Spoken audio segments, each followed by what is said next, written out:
Building a federal budget. It's a lot like building the family home. It'll be solid and sensible and suited to the times. You need strong foundations. It's to do more than just batten down the hatches. It's actually a surprisingly strong budget. As you can see, I put a fair bit of work into it. But what happens when the foundations are crumbling? Inflation is high and interest rates are rising and there's uncertainty around the world. That $1 trillion in debt and deficits as far as the eye can see. To help families deal with some of those uncertainties, the government is expanding access to the Commonwealth's paid parental leave scheme, setting a combined income limit of $350,000. It will mean that household income, not a mother's income, will be used to determine who is eligible for the scheme to make sure parents are supported to care. So both parents, regardless of who has given birth or not. What do you think? Add a bit of value? Hard to say. And with the overhaul comes extra leave. Moving from 18 weeks to 26 weeks of paid parental leave is a huge step forward for Australia, so that we give families the opportunity to make decisions that work for them and their children. Adding to the budget's family-friendly cred, changes to childcare subsidies, slashing costs for more than 1 million families, those on combined annual incomes of $120,000, saving $1,780 a year.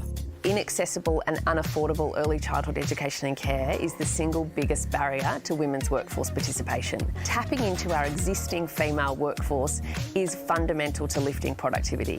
But with skyrocketing cost of living, the budget's facing a whopping $33 billion increase to social security payments as welfare payments rise to tackle inflation. This is all about recognising that economic growth and social progress and community well-being are all complementary and not at odds. So, is this the budget reno Australia needs, or the financial money pit we'll be paying for generations to come? Go on, tell them.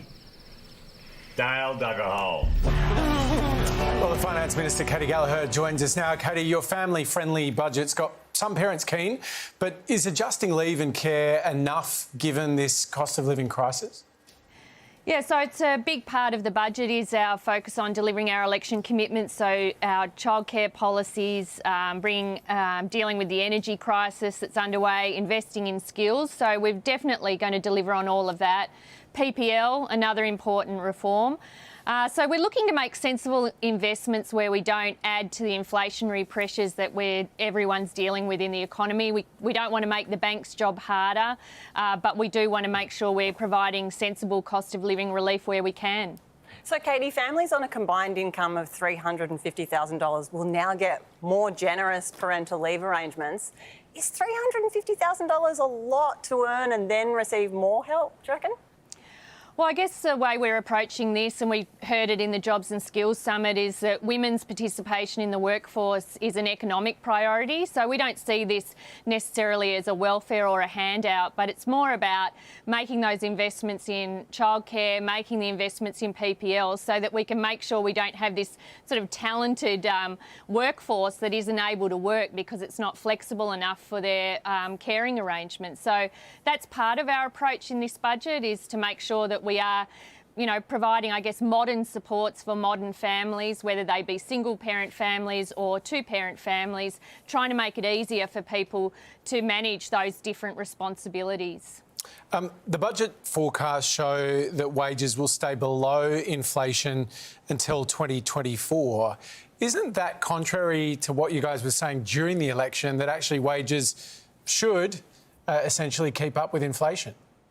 Well, that's what we'd like to see, Hamish. I mean, we want people to get real wage increases. We've had a decade of wage stagnation. We had a former government that had a wage stagnation as a deliberate design feature of their economic architecture. And we were clear before the election about wanting to get wages moving. But we've got to get inflation down, so the work of the central bank, us not adding to that problem. And over time, we'll see wages increase and real wage increases over time. But I mean, with respect, Minister, is that an acknowledgement that when inflation bolts, you actually can't really keep wages up with it?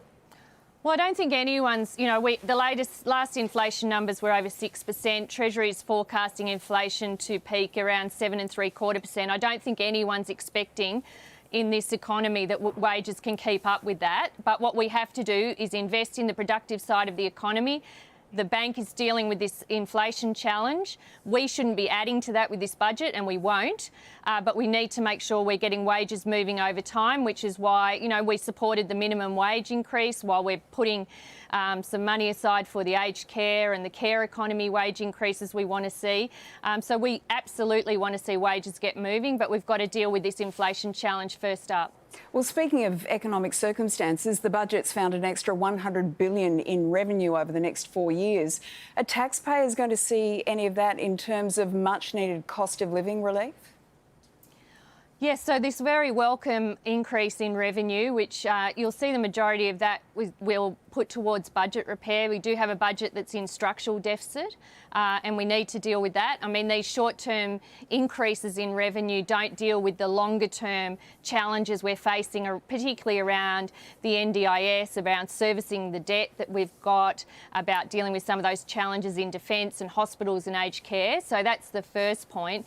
But the second point is we need to be making decisions that aren't going to be adding to inflation. So we can't, in a sense, just spray money around that isn't going to produce an economic dividend. And that's why delivering on some of those commitments we've made, but also PPL, are important investments in the economy, but they aren't going to add to inflation, but they will help people with their cost of living. You know, Minister, treasurers always seem to get all the glory for budgets, you know, but as Finance Minister, you are doing all the hard work. So is it time that glory hog Jim Chalmers shared a bit of that limelight? Well, I love working with Jim. He's an excellent colleague to work with, and that's lucky because we spend a lot of time together. But I'm happy being the backroom person, just looking over the numbers with my magnifying glass. So I'm very comfortable in that role and very happy to let others, you know, and Jim, he's put in a massive amount of work on this budget, so he deserves a lot of recognition for that as well. I feel like that's politics speak from about to take him out. He has my full confidence, she says. OK, interesting. Katie Gallagher, thanks very much. Thanks for having me on.